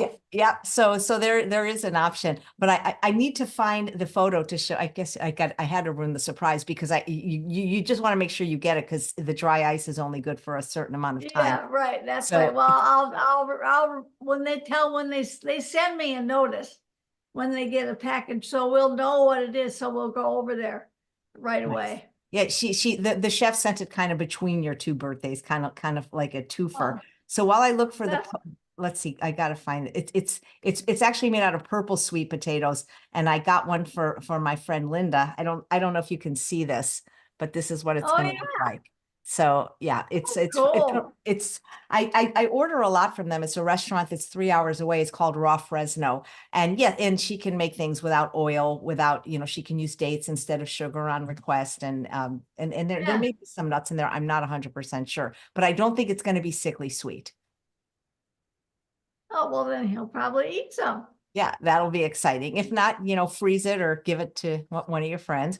This isn't a question, but this is a comment, and it's so nice. I want to read it because, and especially because, we just spent some time with Larry and Ann Wheat. This was like their first outing. yeah. They came up here to see Dr. Barnard because he gave me this award, and they came and they came to our house. And this person is Diana, who's watching, is saying that she's saying, what a wonderful example the McDougall set for all of us when it comes to keeping a marriage thriving, happy, and successful with love, understanding, and human. They act more like boyfriend and girlfriend. Well, Well, that's pretty good after 51 years, 52 years. Whew. She got it wrong. Oh, I got it wrong. Isn't that terrible? No, isn't it 53? No, it's only Oh my 52. goodness, seems like 53. No, It it's seems like because, 51. just because you're so young these days. That's right. See, for 2 I'm weeks, only 76. for She's 2 78. weeks out of the year, he gets to brag that he's 2 years younger than I am. Right. But he's only 2 years younger for like 30 days or like 2 Oh, weeks. no, 14 14 months. 14 days or something. Yeah, But, yeah. but he brings it up all the time during those 14 days that he's 2 years younger. Yeah, but it's a year. No, it's 14 months. You were born in 46. I was Yeah. born in 47. Yeah, but once you turn the next birthday on May 17th, she's not going to be 2 years older anymore. Oh, I'll be 70. I only turned 77. yeah, well, so So- I'm 78. That's only 1 year. You guys are You funny. can only say you Look, can look, only you say you're turned 70. 78 last week. I turned 77 next week. I'll be 77. You're 78. That's a year. Yeah, but Let's go on. well, for right now, you're 2 years. Right now, you're bragging. Right now, technically, I'm 2 years younger for now, for the Okay, next but- 14 days. All right. And then I'll be What- just 1 year younger. What are you doing? Right. What is Dr. McDougall doing on his birthday? I'm guessing Mary's going to make a special meal. I think we might be in the middle of a program. Yeah, that's right, we are. Actually, you are. That's the which date. Yeah. Which is the happiest time of my life. I tell you, we enjoy the programs, as all the staff does. You know, when we're not running a program, we feel like we should be, because we're not complete. So it's fun for us. Well, every morning we get up Have our and oatmeal. and have our oatmeal, and then we talk to the patients for 45 minutes every single morning, John and I and Heather. So we spend 45 minutes with them every morning, so we always have to get up and do our thing. And what I usually do is I cook a special meal the night before so that I can, and take a picture of it so that I can show it to the people and explain what we had the night before. So for the next 14 days, you're going to get all kinds of food that you Well, don't usually get. I get a chance to give 5 lectures to Yeah. the group too. So we spend a lot of time. And I also get this chance to see some of the patients. But Dr. Lim does such a great job. Yeah. It's such a great program. So this is a lot of Oh, people. Chef, you're teaching this time, aren't you? Yeah, I'm teaching on your birthday. So what, even though you don't come to the demos, what's your favorite food? I'll make it for the class. I do have, well, somebody used to make me a chocolate cake I liked. No, can't think of any. No. Didn't we make it at the program once? We used to have chocolate brownies. Yeah. Yeah, substitute for a chocolate cake, and it was Yeah. made out of Well, some chocolate. brownie recipe. The chocolate. See if you can outdo Mary's chocolate brownie recipe. Okay. How would that be? I mean, I have one. I and bet- if it's okay, I know they don't like me to do desserts, but if it's okay, I'll ask Heather, because I can do a really good black bean brownie. Well, then you can make it ahead of time. It's okay. Yeah, I think people would like to know that they can put black beans in brownies. Okay, I mean, I'm gonna whoever ask. thinks of that? Yeah, I mean, nobody 'cause- thinks that black beans go in brownies, but they do. right. So that would be And they- fun. I can make it like as your birthday cake. That I could probably ship it to you. It's a pain though with dry ice. You got to be very careful when you open it I know. and all that Yeah. kind of stuff. You can burn yourself and stuff. Gosh, I wish We you get were closer. we get a lot of things like that are in dry. Yeah, don't send it. Don't send it. Okay, Maybe, I won't. maybe you could. But I do make you still need to eat a lot of nuts, right? Dr. McDougall, you need more fat now, right? Yeah, I still do. I'm still trying to. I gain should a send you little my weight. Oh, granola. I make a mean granola. I don't use Please do. You used to send me a whole jar of that. I know. Uh, Okay. uh, You know what's happening is, who's getting it now is Dr. Nedley. So I just because I see him, but He's too thin too. I'm giving all your food to Dr. Nedley. So, but I'm going to make some granola and send it to you, because it's so good and it lasts so long. And I put nuts in it for Charles. I make mine without nuts, but I'm going to give you the nut version. So another vegan health professional, huh, Dr. Nedley? He's so kind. I really like him a lot, and he really respects you. So we talk Well, about you. he made a valuable contribution to our weekends.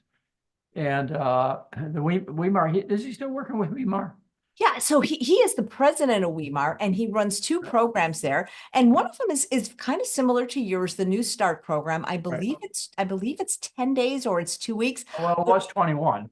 Yeah, It you was know a what they do? 21 program. He's not the medical director of that one. I cannot remember the doctor's name, although I met him. But what was different is, because it's an Adventist place, they do the thing that Dr. John Scharfenberg does. They don't feed the patients dinner. Well, there's a Oh. lot of religion taught there, Yeah. but Well, the basic diet is similar to ours. it is very similar, and it's definitely no oil, and so but he's very interested in the depression and recovery, so he runs that program. But he's still a practicing GI doctor, and he's still an he's so busy. I don't know how he gets anything done because he's doing so many things. Here's a subject to challenge Dr. Nedley with next time. I see him Psilocybin. tomorrow, so tell me. Yeah. Psilocybin.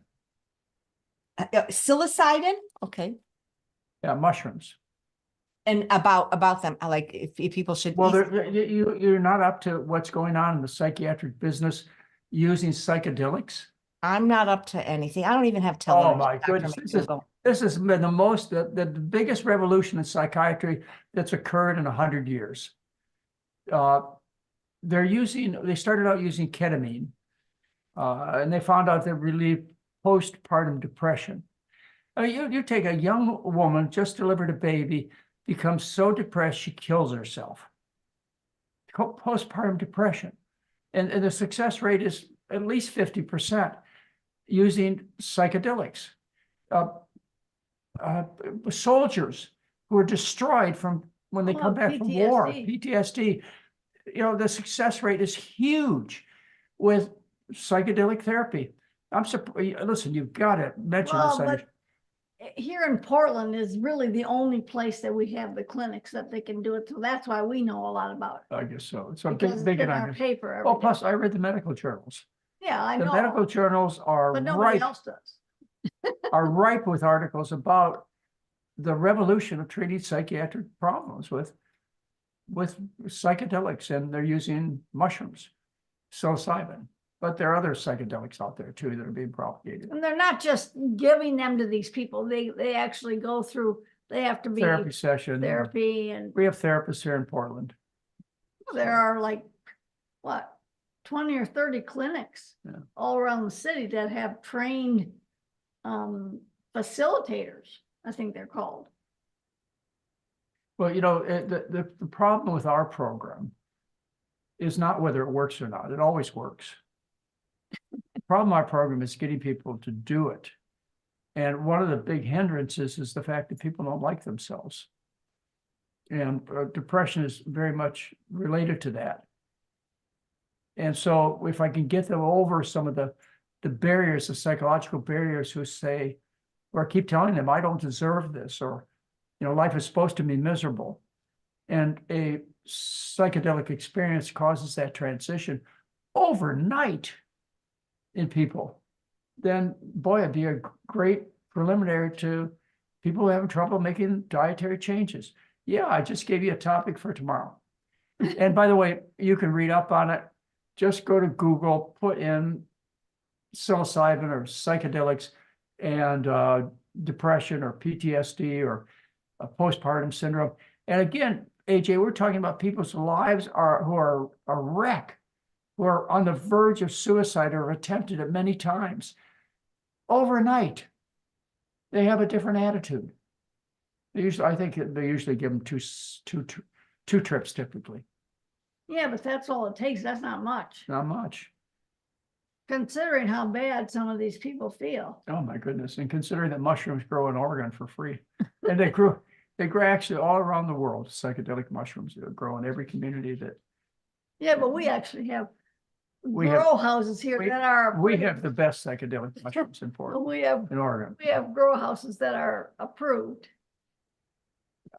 So there's no side Anyway, effects to this? There's no side effects to this? Well, I mean, there's some people who have a bad trip. Again, you're not talking about somebody who's an expert in this. I'm just giving you a superficial overview. They have somebody with these people Yeah. all the time. But So as it's far- not but like as they far- as far as- send them home with mushrooms and say, here, take them. As far as having heart attacks or jumping out of a window and committing suicide like Art Linkletter's daughter did, these are just made up things. You're under a very safe, controlled environment, as I understand it. Dr. Lyle's on the show tomorrow. Do you think I should ask him about this? Yeah, you can ask him. Yeah. Like, why not get some various opinions? You thought I'd bring up nothing new in this show. Well, you I were worried. did. You were more worried than me, but it's funny. I never heard of it. I'm really not a news person. So, Well, that's amazing. You have, because it's the biggest topic in psychiatry today. well, it's So psychiatry. I would My let, brother's I a would, psychiatrist. I would let both of the doctors know ahead of time. So they're prepared, so they can share, and rather than saying, I don't know anything about it. Make sure that they know. Dr. Nedley and Dr. Lai. Yeah, tell them you're gonna Tell ask them you're them gonna about ask it. them. Tell them Dr. McDougall said that this is a topic they should share from their point of view. Okay. I'm texting And Dr. have Lai. you ever heard of anybody being hurt by eating a mushroom?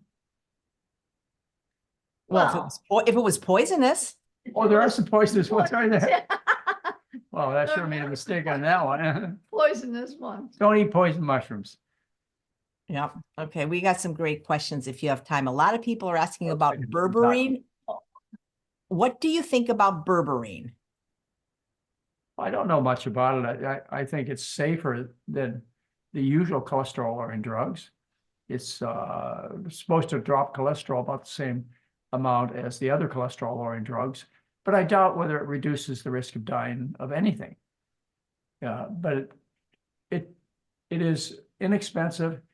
It is less side effects, if any. Do you And think it's not done. cholesterol drugs reduce the risk of dying? Well, they don't. I mean, that's what they say, that they Yeah, don't. no, that's what I mean. But what I'm saying is you just said berberine doesn't reduce your risk of dying. Well, what about the other cholesterol They don't drugs? either. They don't either, do they? No. So what? They lower the cholesterol. That's that you want to lower cholesterol. You take a drug that lowers your cholesterol. You want to live long and happy. You eat good You food. eat better. So anyway, there's a lot of research on berberine that I should read, but I'm at a point now where I wouldn't discourage people from trying it. But like anything you try, give it a test. If you're seeing what it does to your blood sugar, write down a few pre-berberine blood sugars. You want to see what it does with your cholesterol, then test it. See what happens a few weeks later to your blood cholesterol and decide whether it's worth it for you. But I've never used the drug, the herb or berberine. It's come out just recently as being popular, and you'll see it advertised on TV. Well, we don't need it, so we don't have to take it. My cholesterol. My cholesterol, well, it started at 328. That's 328. And That was a long time that was that's when I was working on my second stroke. in your 20s. And now it runs less than 151. The highest I've gotten in 10 years is 151. No medication. It's a food. So most of you can do it with the food, and what extra you'll get with the statins may be of some benefit if you've had previous heart trouble. I do prescribe statins, but I'm leaving the door open that it's not the wisest thing to do. But right now, if you have a previous history of serious artery disease, like you've had a heart attack or a stroke, or you've had heart surgery, I'm inclined to put you on a statin in addition. Why? To cover all bases. You're dealing with really, really sick people. So, I want to give you every advantage of what I know. I'm a well-trained, board-certified internist. I know that game really well. But I also independently learned about diet therapy. I like that way of practice much better. It's really funny. I've had, for personal experiences, I've had a few dental procedures done this year. And you have to go and you fill out this whole medical form when you go to the oral surgeon. And every time they look at my medical history and they say, "You're this old and you're not taking any medications." And it's like, they don't believe me. They can't believe that somebody, well, I was 77 then, but it's like, no, I don't take anything. They never see anybody that is our age that doesn't take anything. And so, that should be your goal. Yeah, people our age, they take between 6 and 12 different kinds of medication a week. When you're our age, when you're over the age of 60, 65. And they're just a bag full of pills. Well, as you get older, things start to diminish a little bit, but not much. You ought to be able to enjoy decade per decade. Every decade ought to have some type of effort and rewards attached with it that make you a productive citizen. We're in our 70s now, Yeah. and feel productive and enjoying life, and that's the way it's supposed to be. And certainly into your 80s, it's supposed to be that way. Past 80, I question it. Well, there are certain things, I mean, obviously, when you get to be our age, there are certain things that we don't do anymore. I mean, like you don't windsurf, No. we don't ski. Yep. We don't climb on bicycles anymore. Except for But some stationary. people our age do, Yeah, and they brag about it a lot. yeah, I know, but I would, if I had to ride a bike down here, I bet Are you, those- I bet you could be back on a bike within. oh, I bet I could too, but I worry about the uneven, I mean, the potholes and all the other stuff. I could ride a bike without any problems. If I was on a nice, clear, flat stretch, I wouldn't worry at all. But riding a bike these days with the potholes and the uneven sidewalks And the traffic. and the traffic, I wouldn't try it at my age. Maybe if I was younger, but I don't think so. We don't ride motorized scooters anymore either. No, we don't. And they're available everywhere We here. never- And we never did. But anyway, Will so you we had an interesting experience that we talked about last night. I don't know whether it's worth sharing again or not, but we met a woman whose life is so typical at our age, which is so drastically different than ours. She started telling her about her husband who went into kidney failure, likely due, well, almost certainly due to the diet, but likely due to diabetes and atherosclerosis. And they spent their week in the dialysis lab. 3 hours, Three times a week. 3 times a week, 3 hours. Yes, take them there. And right now she's fighting with the insurance company to have them pay for the treatments. But that's how they're spending their late 60s, mid 70s. Oh, but they're about, she looked about all right. She Yeah, certainly wasn't older. no. And, I choose this. I don't choose that. Unfortunately, I had enough information 20 years ago, when I was in my 20s, to realize that I had that option. Well, you know what? I did the test. I'm still alive and well. And I'm almost 77. Take no drugs. Amazing. Dr. McDougall, are you going to be talking about leaky gut at all on Wednesday for your free lecture? Everybody, 10 o'clock Pacific time, Wednesday, May 8th, on Dr. McDougall's YouTube channel. He's going to be giving a free lecture on Well, GI. if I don't talk about it enough, there's a question and answer period. Okay, Oh, so but you'll talk about it, I'm sure. okay, so I should refer this question to you from this. No, go ahead. You're welcome to do it. Well, she said, how does one diagnose leaky gut? I heard that my many allergies are due to it. I'm a 71-year-old woman, whole food, plant-based, SOS free for 3 years, 10 years vegan. Well, there are several ways to diagnose leaky gut. Most of the time, it's due to people who have celiac disease, which is apparently a genetic problem. And they have an intolerance to wheat, barley, and rye. And the way you diagnose that form of leaky gut is you take somebody off wheat, barley, and rye, and they get better. And then you add it back and they get sick. They get diarrhea, they get weight loss, all the symptoms of celiac disease. I mean, that's a definitive diagnosis. You don't have to go any further. And then there's a blood test. In fact, there are 2 blood tests where there are enzymes that are released more commonly in somebody who has celiac disease. And these are not diagnostic, but they indicate that you may have the disease. And then another way to definitively diagnose it is to do a bowel biopsy. They stick a tube up your butt and they take some tissue and they look at it under a microscope. And they see the brush border, the absorptive surfaces damaged. So, but the main way to do it is just eliminate wheat, barley, rye, get better. Now, dysbiosis can also be caused by bad bacteria growing in your large intestine. And the way you fix that, well, I don't know how you would diagnose that. I think that'd be a good question for your microbiome specialist, as to how they diagnose dysbiosis in somebody who they suspect have it due to unhealthy bacteria living in their colon. I don't know what they do. Okay. Maybe it's based on symptoms. They have loose stools and weight loss and so on, but or biopsy. Oh. But I don't know of any special tests for dysbiosis due to bad bacteria growing in your large intestine, which, by the way, they're growing there because of the food. It's the food.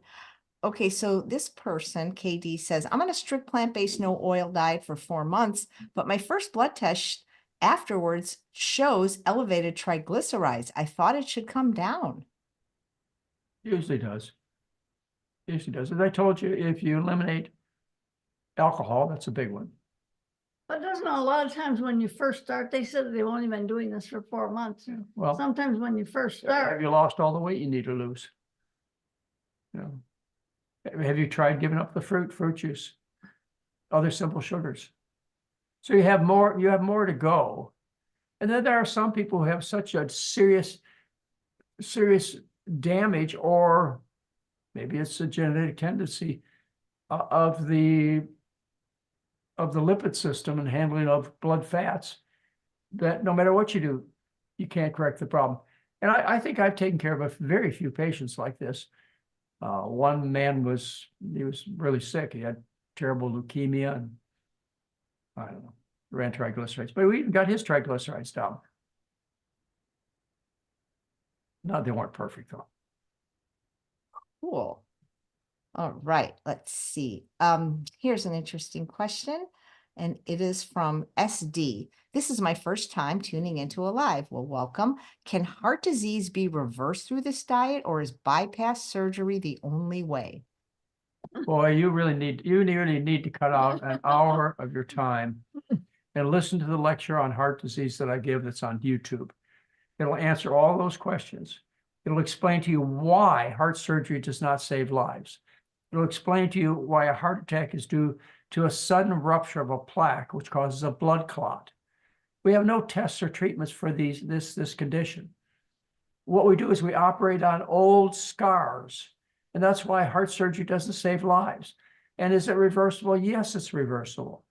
And how do you reverse it? Not by taking drugs.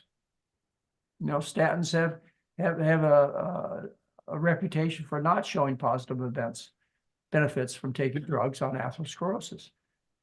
But there are studies that have been done, and I have to admit, there could be more studies done, except the money is in the direction of the drugs. Studies shown that it's reversible with diet. Dean Ornish is the name I'd give first, and then Esselstyn. Cottle Esselstyn would be the second name I'd give. But I could go back further. I could go back further to Blankenhorn. He predates Ornish. I could go back to Kempner, who predates Blankenhorn. So this didn't just start with these two present-day investigators. This has been going on for a while. It's just that the money dedicated to studying the cause and treatment of heart disease is pitiful compared to what you'd spend on a drug. The amount of money I've heard spent in the last 100 years on studying heart disease and diet is less than the amount of money spent to bring a single drug to market. So there's no money in it. But yeah, it's reversible. And yes, if you watch the lecture, you'll see the references and the research, and you can look it up and you can show it to your doctors. And they'll say, next, give me a patient that'll just listen to me, okay? Not all of them. Some of them are very, very patient-oriented, very interested. In fact, we have, I'll just tell you, because we're getting to time to close up here, AJ. I'll just tell you about kind of an interesting experience I had a couple of days ago. Maxine Dexter, right? Yep. We have a lady called me up. She's a doctor from the Portland area. called me up and she says, I'm Maxine Dexter, I'm a doctor. And I wanted to talk to you about how you can help me with my campaign. She's what, a senator she's going for? I think so. Statewide representative, Yeah. anyways, in Oregon. And I said, well, I'll send you some money. I said, what do you want me to do? I said, I'm kind of retired. She says, yeah, but you're Dr. McDougall and you deal with food. She knew about me. You know why? She went to school with my son. Oh, Anyway. she was She was a professor when he was there. yeah, I don't remember when Maxine Dexter's name. she was at Kaiser, when he was at Kaiser. Yeah, well, and I started exploring her a little bit of her political point of view. Climate change, very interested in. But I asked her, I sent her a note back. She sent me an email. I sent her a note back. I said, would you like to help me when you get elected, get the school lunches fixed for the kids? And would you like to help me get dietary therapy introduced to the medical profession? Now, she hasn't written back yet. Her name is Maxine Dexter. I'm usually not, local elections, I'm usually not paying much attention to, but this is what I would like to see in our politicians. People, they're out there, they know we've tried, but most of them are working for big business. I don't think this lady is. Medical doctor, Maxine Dexter. So that might be worth looking up for many of you people, and maybe even contacting her office and asking what kind of like-minded people that she knows across the country that may be representing your district. We got it. Yeah, That's probably enough politics. that's probably enough politics. Nice. It's Well, so I learned- rare that I find somebody that's interested in the climate and food, and especially knows me. I was honored. I was flattered. Yeah, and we've been posting the lecture of heart disease that you did on my channel, and so they can watch that. The person with the high triglycerides, they want to know if their 12-day program would help, or is it really just they have to lose the excess weight first for their triglycerides to go down? Okay, the 12-day program will help because it will more specifically point to what their needs are, which they may not know. It'll offer a lot of encouragement and help you overcome hurdles in your personal life that may keep you from following the diet. But you're not going to learn a different diet if you come to the program. You're going to get the best medical care in the world, and you're going to get a lot of reinforcement and a lot of clarification. It'll be clear for you what's going on when you leave the program, what we can help with and what we can't help with, why you've been sick and what we expect in the future. It's basic information, but it's not that we're hiding anything. We offer the program free on the website.